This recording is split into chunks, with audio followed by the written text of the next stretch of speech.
Bos días. Benvidas e benvidos a esta sesión de derivas.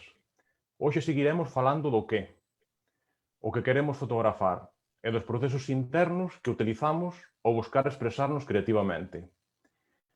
En sesións anteriores falábamos da execución e interpretación dunha partitura equiparando a música.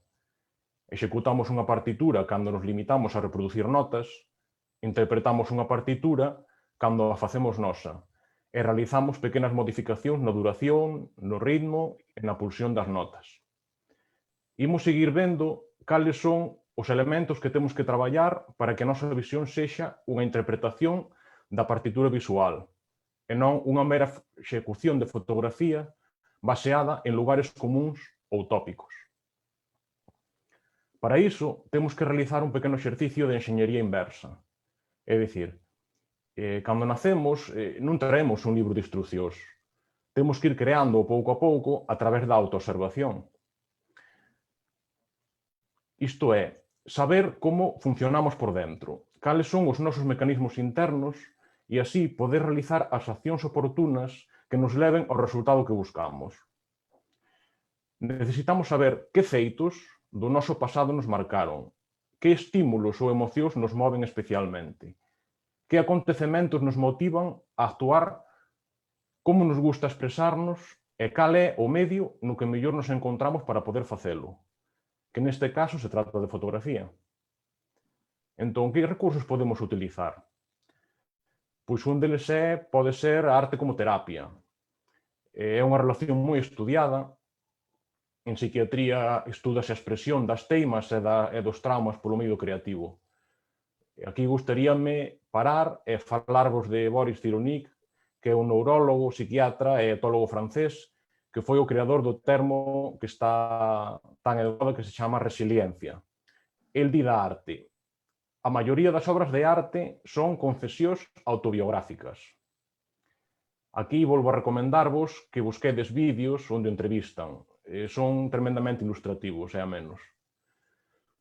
Segundo el, a creación serve para dixerir sofrimento ou traumas a un mesmo e ás persoas que contemplan estas obras, pois permítelles entender ou asimilar feridas dun xeito indirecto que quizáis non poderían ser realizadas de outra forma.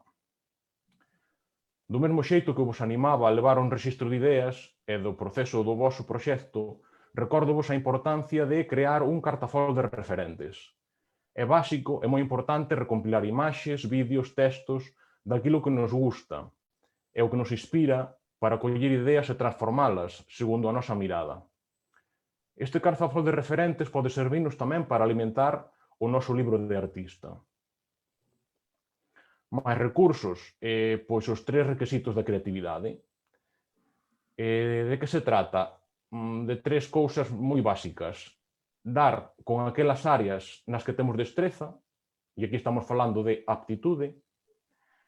Todas nacemos con habilidades innatas. Necesitamos realizar unha autoindagación para poder descubrilas. Outro punto sería identificar aquelas que nos apaixoan, que se relacionan co goce. Que unha actividade se nos dea ben non significa que sexa pracenteira. Entón, isto sirve un pouco para diferenciar aquelas cousas que se nos dan ben, pero que non nos producen unha satisfacción especial, daquelas que sí, naquelas que combinan, que temos unha destreza e ao mesmo tempo que nos prestan. E depois está o terceiro punto, que é o dominio da técnica, o control do proceso. Aquí, pois, toca facer un esforzo de memorización, de práctica, nos principios básicos do manexo da cámara, da luz e a composición, dos cales falaremos sobre todo na 8ª e última sesión.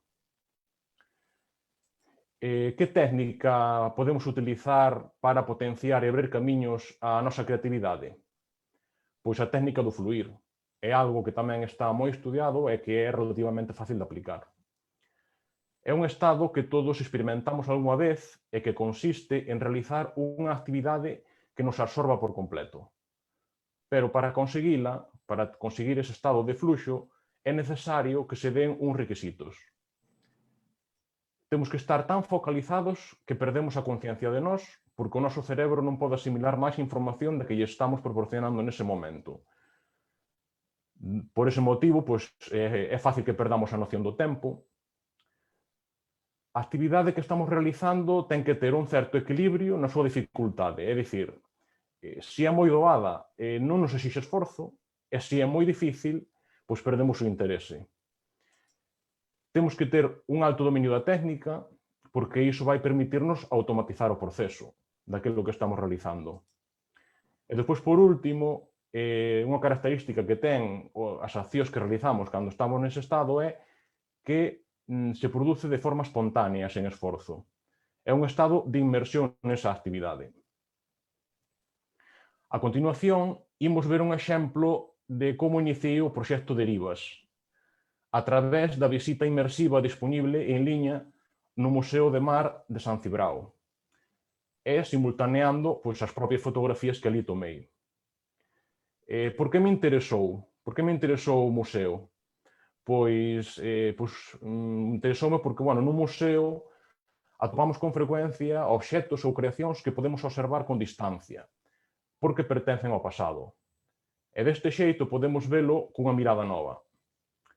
Pois é un efecto semellante ao que nos pode suceder ao atopar na casa un obxecto de fai unha década ou dúas que adquire outro valor e vémolo de forma distinta.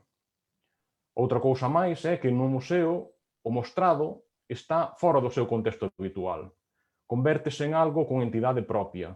Poderíase dicir que se dignifica. E neste caso, a maiores, ao ser un museo dedicado ao mar, expande enormemente o seu significado por medio das múltiples metáforas que nos pode suxerir. A primeira fase, que é a que veremos hoxe, foi un período de exploración no cal empecé a traballar imaxes para ver os resultados que obtiña e que o propio traballo a si mesmo fose amosando por onde pedía avanzar. Ángeles, como sempre, vai nos ofrecer a súa visualización descritiva. Imos empezar entrando na visita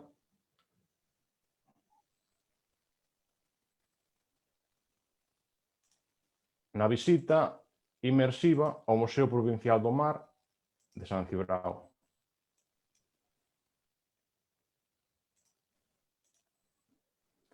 Isto é a entrada. E ímonos dirixir cara á esquerda.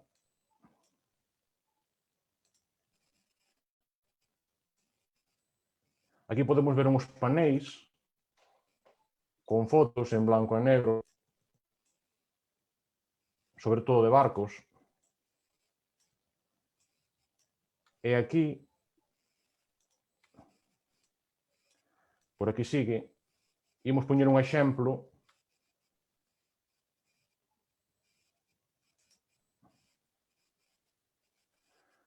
dunha imaxe que tomei. Aí está. Ángeles, cando queiras, podes empezar a falarnos da imaxe. Sí, pois hola, bos días.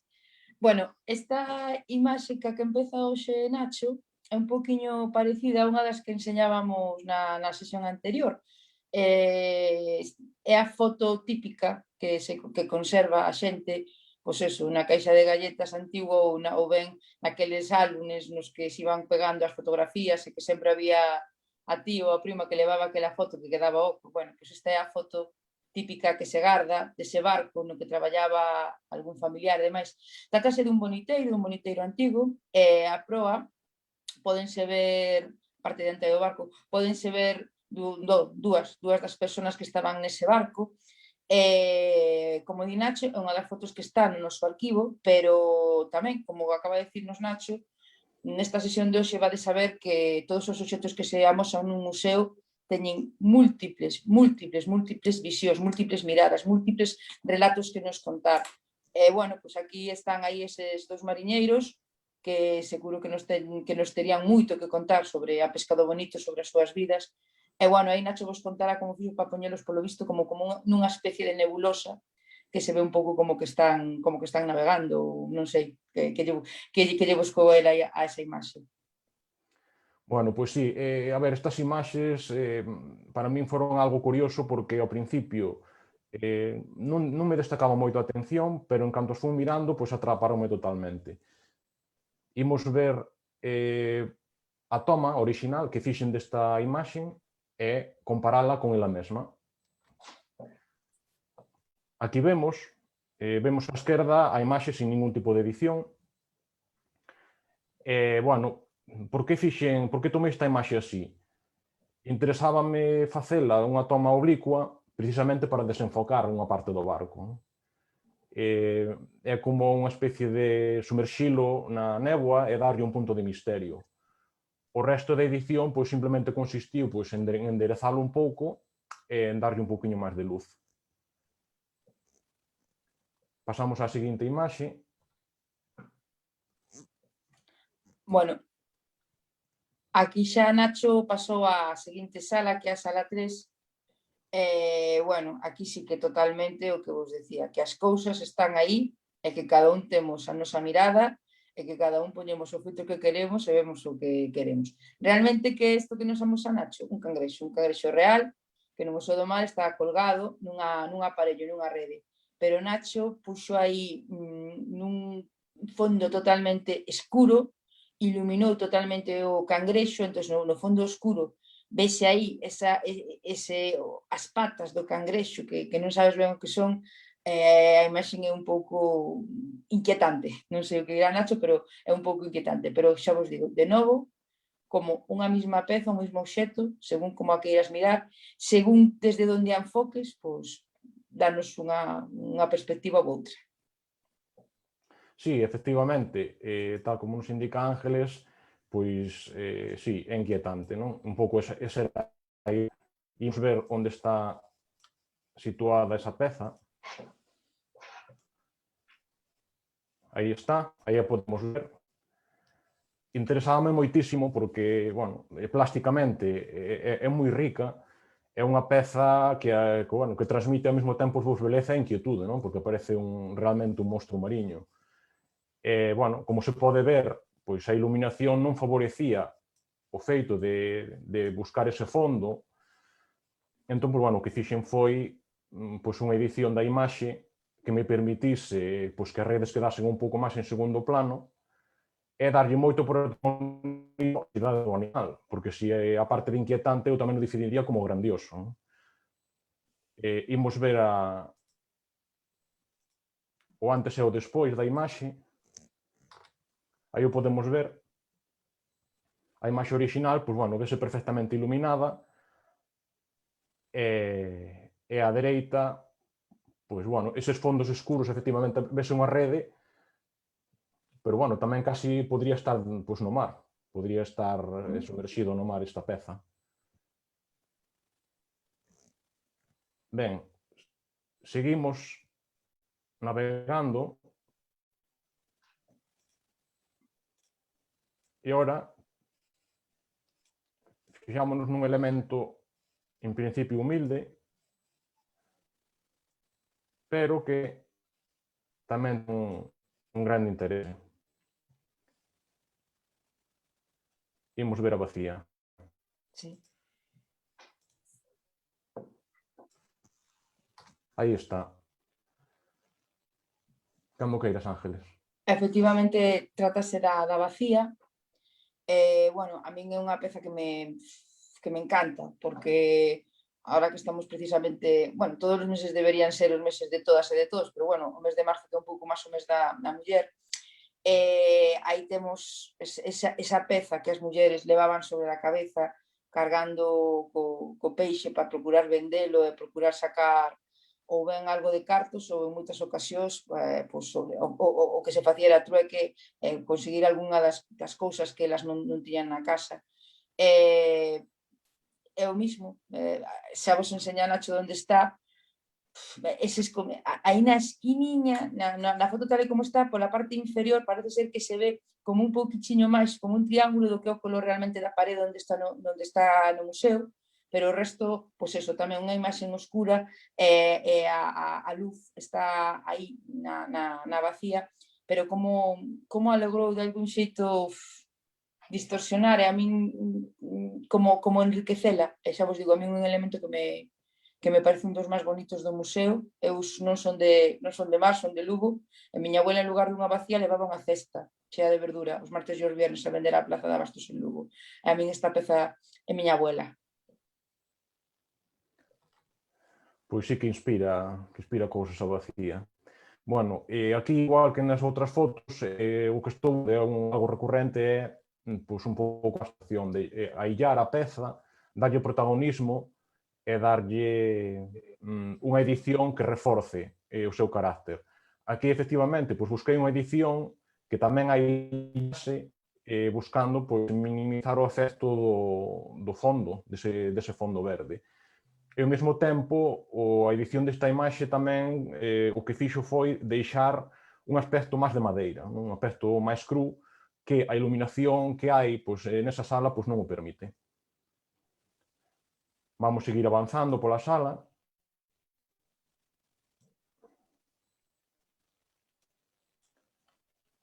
E agora vamos ver algo que é espectacular,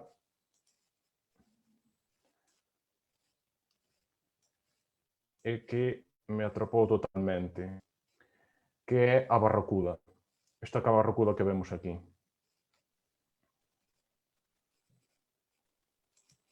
Imos vela. Aí está, Ángeles. A barracuda auténticamente chama a atención. E aquí sí que vemos como no cangrexo, máis que inquietante, xa aquí xa é medo. Esa boca aberta, tal, é medo. Pero é que auténticamente as persoas que mo describiron, claro, tú ten en conta, eu non a vexo, estou contando que me contaron e o que me transmitiron. A barracuda está perfectamente iluminada, pero é que os 3 focos que hai nesa sala, aí alumeados, e que lanzan un vapor, unha cortina de luz sobre da barracuda, é que ao final eu dígome, vale, tú estás dicindo, tú quixeche destacar a barracuda, que efectivamente, pero que os 3 focos tamén teñen un protagonismo impresionante. Pois sí, imos ver o antes e o despois. Aí se pode ver, incluso se ve con máis claridade o nylon da que colga. Sí. Aquí, pois, bueno, isto é desas imaxes que ves e dices, aquí hai foto. Aquí hai foto pola disposición, polo feito de que estiña colgando, que facilita moitísimo tamén a composición, e incluso esos 3 focos. Esos 3 focos, pois, servironme precisamente para conseguir o resultado que podemos ver á dereita, non? Engadir un pouco de misterio, a barracuda, ao estar máis en sombra e estar máis difuminada, bueno, casi parece ser que parece que é como se estuvera viva. E o fondo, esos 3 focos de fondo, pois, bueno, de alguna forma pode invitarnos incluso a crear a nosa propia historia. Seguimos pola sala.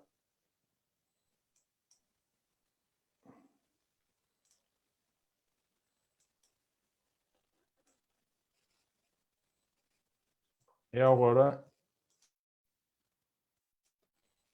aí está. Aquí podemos ver esta mandíbula de marraxo. Imos ver agora a imaxe. Aí está. A mandíbula de marraxo. A min, cando me describen, é a mandíbula de marraxo. A min sorprendeume que foses a esta e non foses a mandíbula de tiburón, que temos moi pretiño dela. Claro, a mandíbula de tiburón a min impresioname máis porque está fora, é unha das pezas táctiles que se poden tocar no museo e é unha peza que eu teño tocado moitas veces. Esta, sin embargo, está debaixo dunha vitrina. Pero bueno, tú aí tamén fixeches aí que esa dentadura, esos dentes aí do marraxo estén aí amenazantes, focalizando máis, que se destaque máis a parte dianteira da mandíbula, a parte inferior da mandíbula, como máis difuminada a posterior, e bueno, pois volve ser unha imaxe desa grandiosidade do mar, onde tú vas tranquilamente nadando e podes atopar de repente con que esos feros dentes aparezcan por aí polo medio e e te estropeen o día de praia. Pois sí, tamén teño imaxes tamén da mandíbula de Tabeirón, pero bueno, pareceume esta quizás como máis, un pouco menos vista ou mellor máis original. Bueno, aquí podemos ver a toma original na esquerda e a toma editada. Aquí, bueno, hai varias cousas que me gustaría comentar. Unha é o que é a cor. Bueno, como podedes ver, eliminei a cor, porque, bueno, aquí neste caso non aporta. A cor na foto esquerda, pois máis ben distrae do que é o motivo principal. Despois, outra cousa tamén que utilicei é o recurso do macro. O recurso de macro é pois, achegarse ao motivo a moi pouquinha distancia e que quede en foco, que quede nítido. Entón, iso o que permite é deixar algunhas fotos, algunhas zonas da foto moi nítidas e outras totalmente desenfocadas, nos cal pois, nos permite uns xogos de moitas veces uns xogos xeométricos que poden ser moi interesantes. Bueno, e aparte, o mesmo recurso que utilicei nas outras pois, é aillar do entorno o motivo, non? Que simplificar a imaxe e que de primeiro golpe de vista pois, haxa algo que nos atrape. Neste caso, pois eses dentes tan fermosos, non? Que podían recordar a un colar ou, bueno, ou a calquera outra cousa que nos suxira esa filigrana que podemos ver na mandíbula. Imos seguir co viaxe pola sala. E imos pasar a Zoa das Baleas, que, bueno, estos son, pois, puramente esculturas, non? Esculturas xeneradas pola natureza. E aquí temos a seguinte imaxe que me chamou moito a atención, pareceme moi curioso, que son estes discos intervertebrais da columna vertebral dunha balea. Imos velo.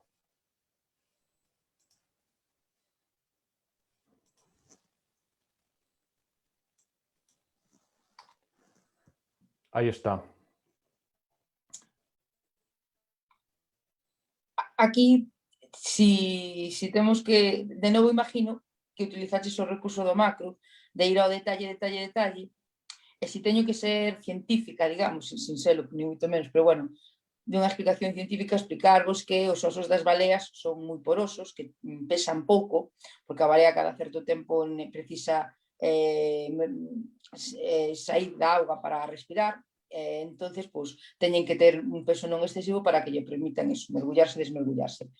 Pero aí un pouco que nos transmite, a min, persoalmente, según me describiron e demais, parece un paisaxe lunar cheo de cráteres, de buratos, deso. É a min o que me suxire. A min esta como que me alonxa do mar e me leva á lúa. Pois sí, unha bonita suxerencia. Bueno, aquí podemos ver que efectivamente o mesmo recurso que na anterior, pois o fondo azul realmente o que fai é quitarlle o protagonismo realmente o interesante, non? Esas texturas que comentabas que efectivamente parecen como se fora unha zona lunar, ese círculo, esa abstracción que incluso, bueno, pois tamén podría ser pois unha paisaxe. Seguimos pola sala.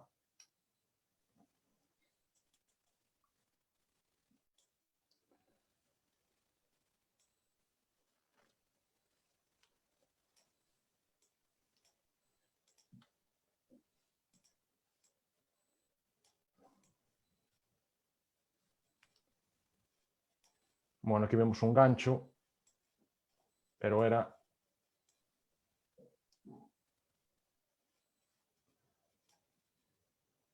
a zona dos arpóns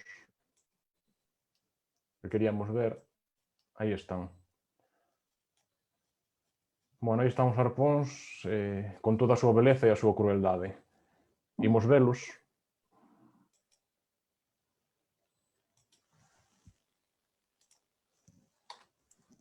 Aí están.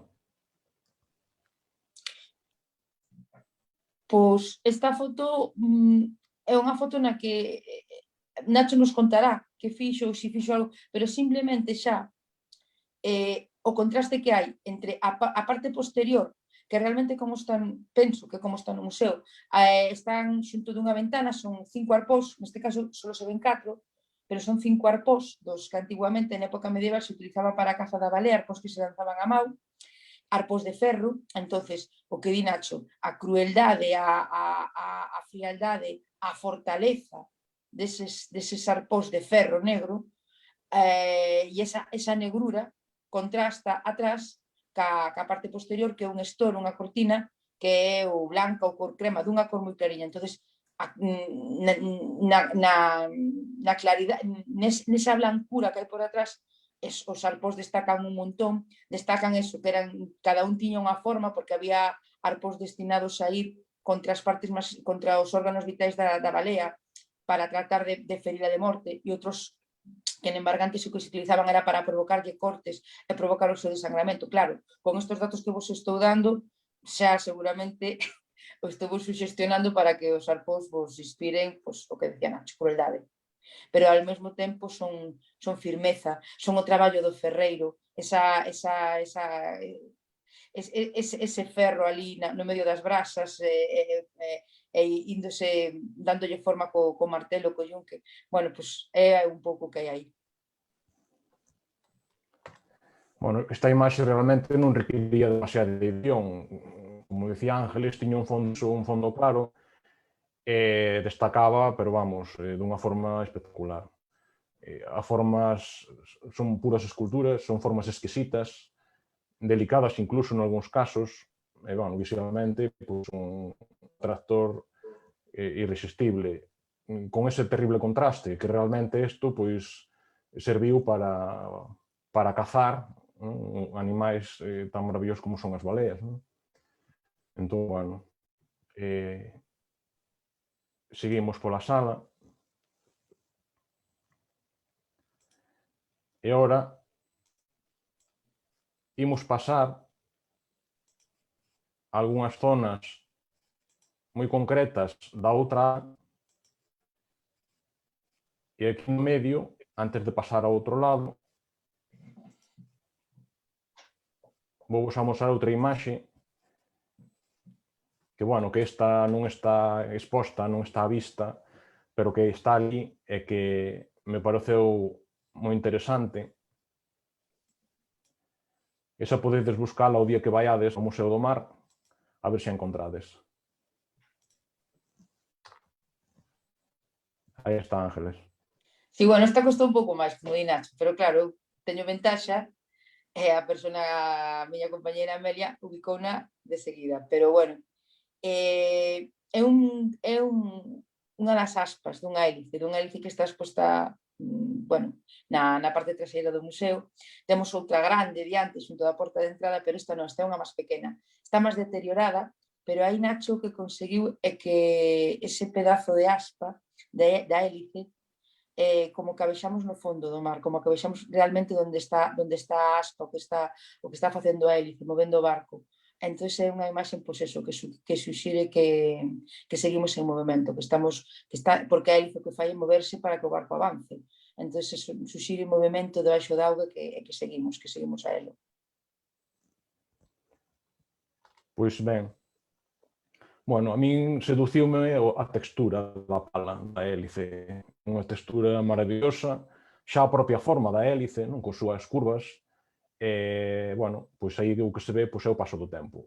Ten unha pátina, bueno, pois dos traballos que pasaría no mar, os desgaste, non, os anacos que lle faltan, os rabuñazos, e bueno, o óxido que ora cubre por partes.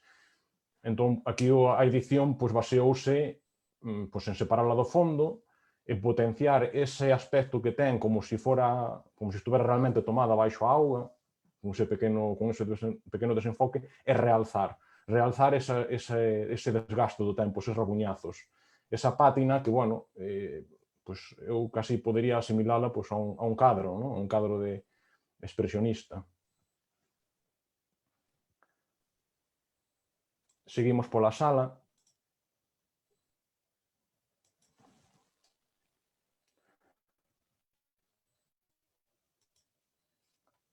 Entramos, pois, nunha sala que é espectacular e vamos ver agora, pois, algún dos motivos, non o central, pero si algún dos motivos que acompañan o central e que veremos na segunda parte, noutra sesión. E aquí vamos ver, pois, este diario de navegación. Imos alá.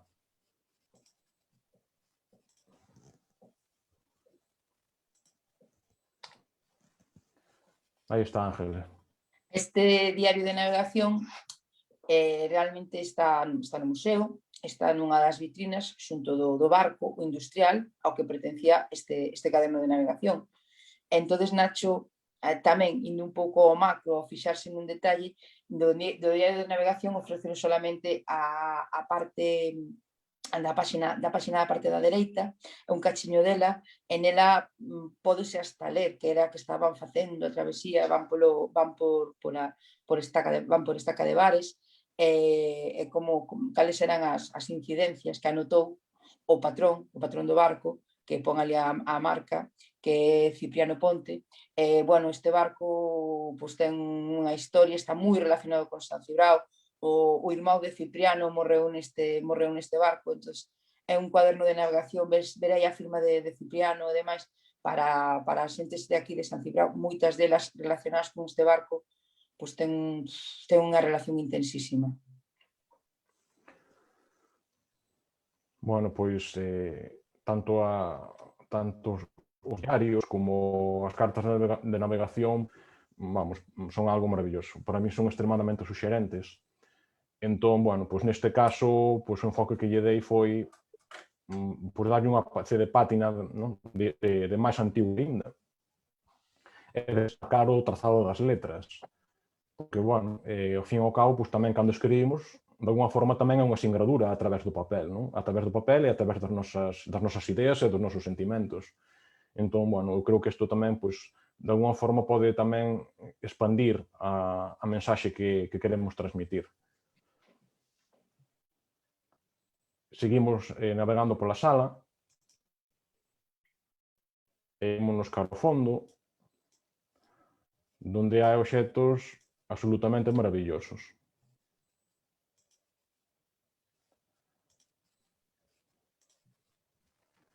Aquí están as vitrinas, onde vemos pois, diferentes aparellos para axudar a navegación marítima, cando non había pois, GPS e había que guiarse polos astros e coas brúxula. Imos ver a imaxe. Aí está. Este efectivamente é un sextante, está ali ubicado, como di Nacho, na sala 2, na sala de navegación, na vitrina do fondo, hai máis, pero eses tubos, ese arco, ese todo, vamos dicir unha cousa, nunca na vida vi un sextante, e como está detrás da vitrina, nunca na vida toquei o sextante, pero é un aparello que me parece impresionante. É un aparato que desde finais do século XVII, principio do XVIII, serviulle aos mariños, o que decía Nacho, para mediante a ubicación dos astros, saber ubicarse perfectamente como se fai o GPS, prácticamente, vamos, cunha certeza prácticamente total.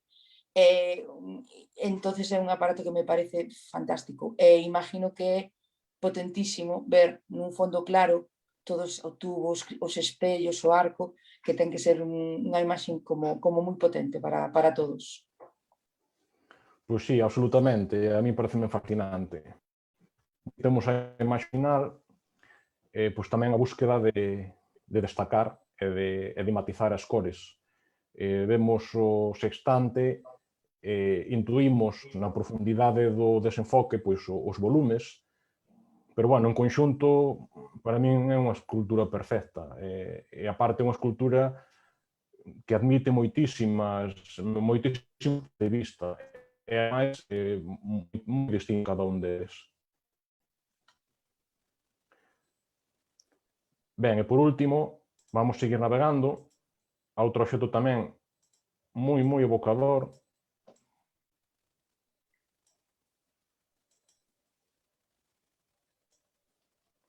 Aí está o escafandro. Este obxecto é Aí o podemos... fascinante. Este obxecto é fascinante, este obxecto é unha das pezas que tamén máis chama a atención a xente, que máis se achega a ela. Por exemplo, vos contar unha anécdota. Un día había un visitante, e o visitante estaba facendo a visita, explicáramos e tal, pero estaba facendo a visita. De repente oímos 3 golpes metálicos. Entón, claro, vamos á sala. Resulta que ele era fillo dun buzo do porto de Xixón, e os 3 toques eran os que lle daban a seu pai cando estaba preparado para poder mergullarse. Entón, esta historia é unha das múltiples historias que, como digo, cada peza recolle esta escafandra. E aí Nacho fotografiou-na desde un dos muitísimos puntos de vista, desde dos muitísimos enfoques que se pode buscar para a peza, e parece que da parte que está preparada para ver, para que o uso a leve poda ver, a pantalla que ten nos ollos, pois parece como que sale unha luz, como que a propia escafandra nos está iluminando, e o xogo de cores, polo visto, pois é unha maravilla. Pero xa vos digo, unha peza de por sí fantástica, e Nacho aí buscoulle a visión na que vexamos que da propia peza sale luz. Sí, é unha toma difícil porque hai unha luz moi directa por a parte de arriba da peza. E bueno, a edición aquí baseouse máis ben en destacar parte do propio volume, non? Vese como pequenos golpes que bueno, polo uso que tuvo no seu momento, e a parte interesaba moito as texturas do metal e do vidro, non? Pódense ver as raias, pódese ver o pulido do metal, e toda ela, pois, é unha forma, vamos, que ten que atrapa e que admite, pois, outros puntos de vista. O que pasa é que na posición en que está, bueno, encontrei este que foi un punto que me deu un pouco de xogo, o efecto do reflexo tamén que ten sobre o cristal, non? Para darlle tamén un pouco de historia ao propio escafandro. Bueno, pois esta é, digamos, o que sería unha parte da exploración que fixen para o proxecto de derivas.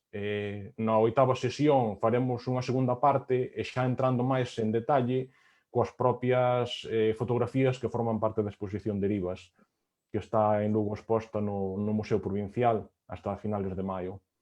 Entón, bueno, nada máis, darche as gracias, Ángeles, por a túa maravillosa descripción visual das imaxes, e emprazo vos para o próximo sábado, no que teremos pois a visita dun artista invitado. Nada máis, boas fotos.